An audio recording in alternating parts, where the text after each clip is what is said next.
hope I'm on right now. Okay, welcome to my channel. This is gonna be an introduction. And I'm just gonna, give you a little bit about myself. Listen, man. Basically, I'm coming from America, New York City. Currently, I'm living in Japan. I've been here for about 5 years now. I'm gonna be 6 soon. And I wanna, you know, make some. I don't know if I want to say commentary. I don't even want to know if I want to say advice. I want to just give my input, input on my experience, and most of it is probably gonna be Japan. Some of it might be stuff back in America, which I have more experience in. Some of it, I don't know. Maybe it might be on politics. I don't know. Um, uh, I'm a bit on the radical side, so it's probably best I keep my mouth shut when it comes to politics. But either way, I'm probably gonna be seeing some controversial stuff. And like I said, it is what it is. It is what it is.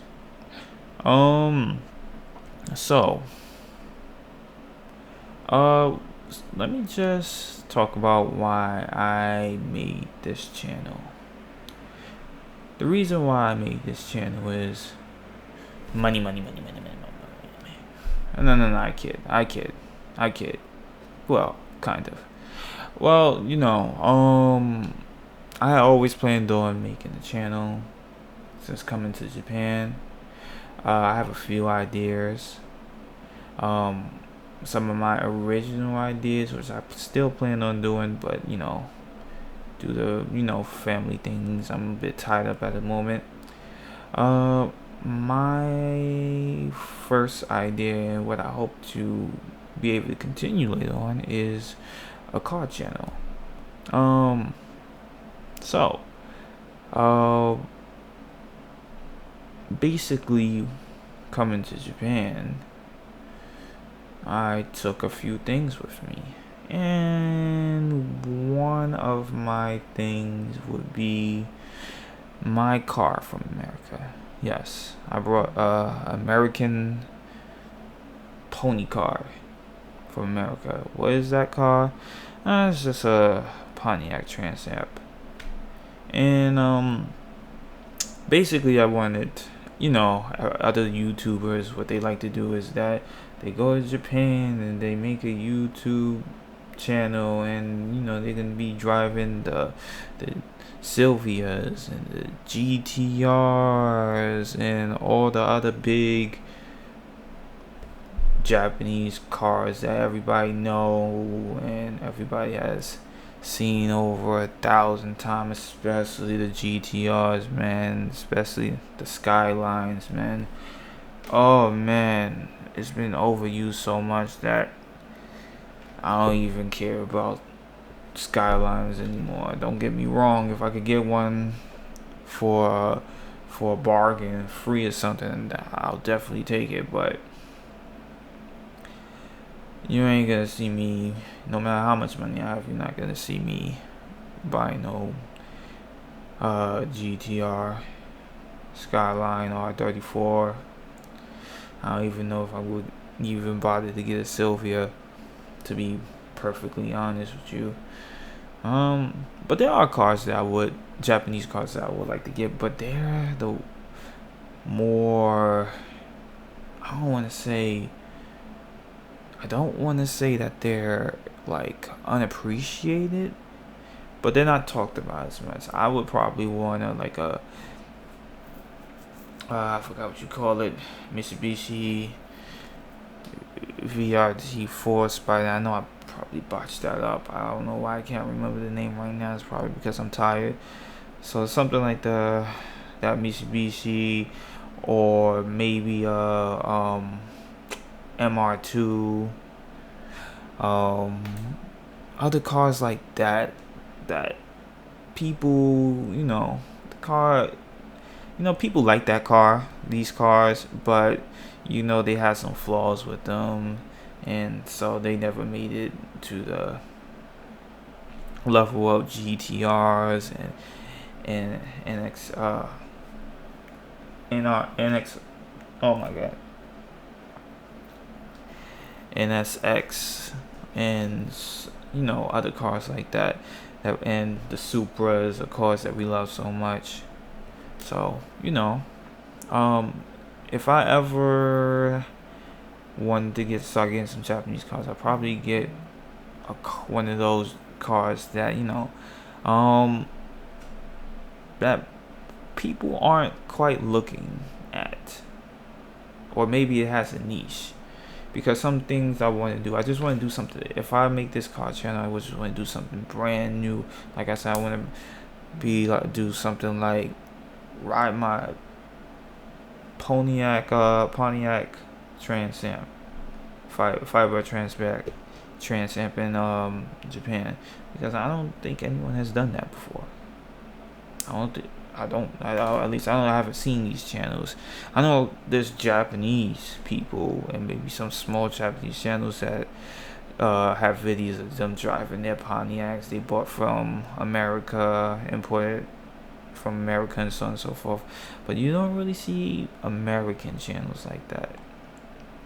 And I think I could catch a niche. Some might be interested. Oh, I wonder what's like driving an American car in Japan, especially something in the 2000s. Or, by the way, my car is a 2000 Firebird Trans Am, especially car in 2000, because I would say that there are quite a bit, even where I live in Kanagawa Prefecture, which is not far from Tokyo. It's right right south of Tokyo. You often see like newer Camaros and Mustangs, and oddly enough, you see a lot of Chargers and Challengers. But nothing. You don't usually see anything as old as a fourth generation Charger. I have seen a first generation. No, I said Charger. Fourth generation F body, but I have seen a first generation Pontiac Firebird Trans Am. I saw it back when I was living in Kawasaki. I'm not telling you where I'm living now, but back when I was living in Kawasaki, I walked past, and in the shop they had this black Pontiac Firebird. It had the Firebird signal right on the bonnet or the hood. I'm talking bonnet like I'm coming from Australia, England, but yeah, it was on the hood. And I guess they was doing some work on it. And I've seen other cars too, but enough about cars, because like I said, this isn't really a car channel. I'm not even really sure what I want to do with this. There's other things I could talk about with Japan,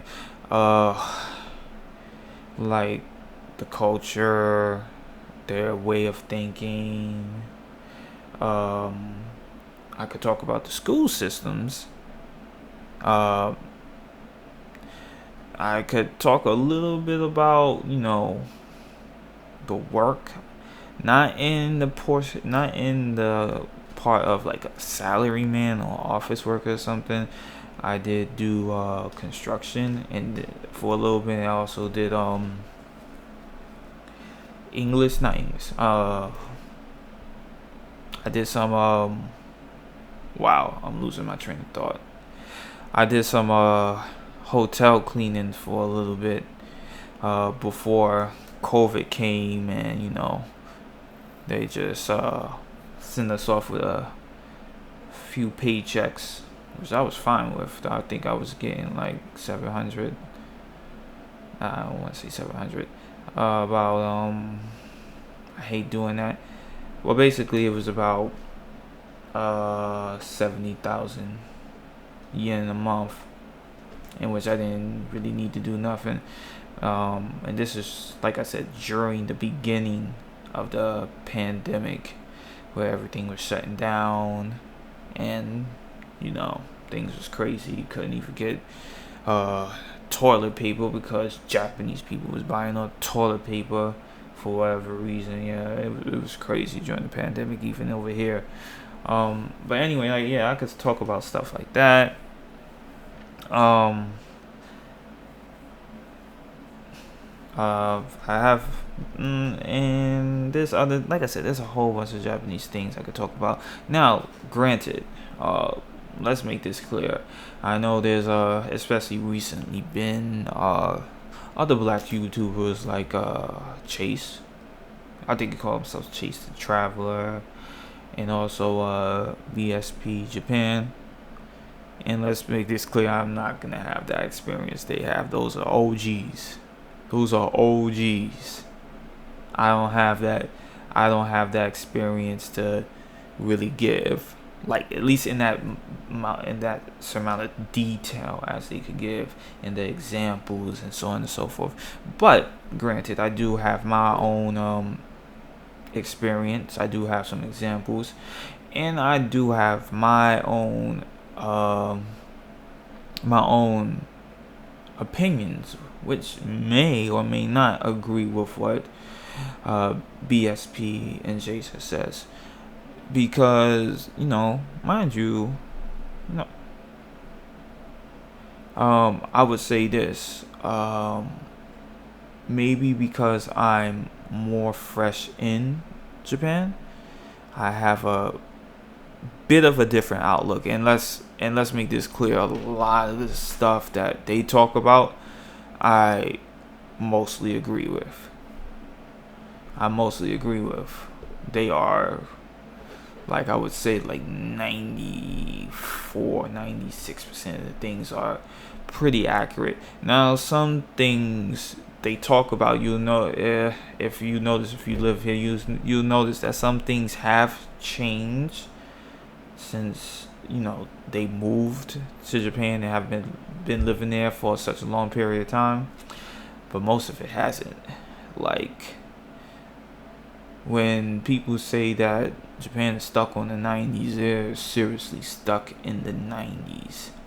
And that's another thing about me. I'm probably going to be a lot more critical of Japan, and I don't have no like hate towards Japan or anything. It's just disappointment, because even before coming to Japan, I knew that things was going to be, I knew I was going to be trading in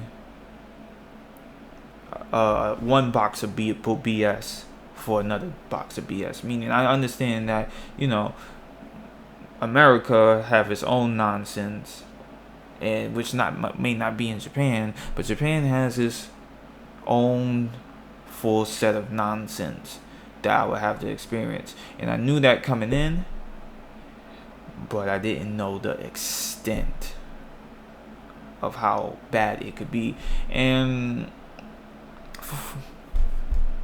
because of that, there's been some disappointment. There's been some disappointments. There's been quite a bit of disappointments, and that's not to say like I said, don't take this the wrong way. For a lot of people, especially if you meet certain qualifications, and I don't mean like to get into Japan you need a bachelor's or something like that. I mean like mental qualifications, like if you are a person who, for example, want to seek deep friendships in Japan, especially if you trying to get it from Japanese, I don't know if you should come here. If you don't want to be an English teacher, even if you are an English teacher, and you don't want to, and you have some qualms with anything drastically different than your work environment from where you come from, then you might not want to come here. There's going to be some big changes when you move here. There's going to be some big changes, and there's gonna be things you see that's might just make you downright depressed if you can't stomach the reality of this country. There's gonna be some things that's gonna make you downright depressed. Now, let me just say this: once you understand it, and if you stick with it, you can get around it, and you don't have to be Japanese, but you just gotta understand it, and you're gonna have to be man or woman enough to stay true to yourself, but at the same time respect Japanese and their culture. Don't think you're gonna come and change Japan. You're not gonna change Japan. That's up to Japan. So yeah, and on that note, I also want to say that try to learn Japanese. My Japanese is not that great yet. I kind of believe I'm probably at like N4 level, but and that's after 5 years. And actually, I've been kind of studying on and off even before I moved there. But granted, this year, the end of last year, is when I started taking things a lot more seriously. Now that I take them all a lot seriously, learning it is not that bad. You just got to be consistent. You got to be motivated. There's ways. I guess it's a case by case. It depends on the person, but there's ways to learn Japanese efficiently. And like I said, that's as long as you are motivated and you just keep going at it and don't stop. And also, it's highly recommended that you find people to talk to. Now, they don't have to be your friends.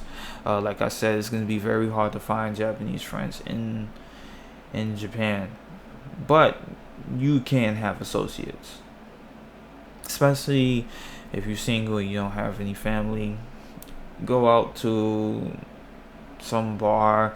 You could probably find some bar in some of the more foreign friendly places. There's often going to be some people who looking for foreigners, especially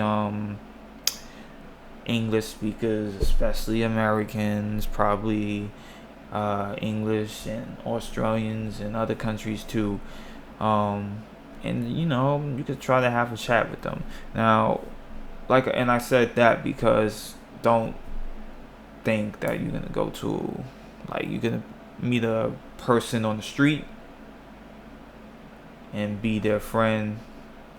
I'm giving you a warning this right now. I could go into deep details in other videos, but if a Japanese person just come and approach you all friendly, that means they have an agenda. That means they have an agenda. They want something. And I could go to all details of this, but like I said, this is just an introduction, and I'm just letting you know what I'm all about. If you're interested, like and subscribe. I don't know if I hate saying that, but this is the YouTube game now. I'm in the YouTube game, so like and subscribe. Send some comments. Tell me what you want to hear about. Tell me, is there anything that what kind of environment you want to see? Am I cool in my house like this in the nighttime, or do you want me walking around like Chase does? I don't really want to copy that, but or do something different in a car or something like that. I don't know. We'll figure it out. We'll figure it out together. Whoever's with me, we'll figure it out. All right. So, we're basically close to the 20-minute mark, so we're gonna end this. Thanks for listening. Peace out.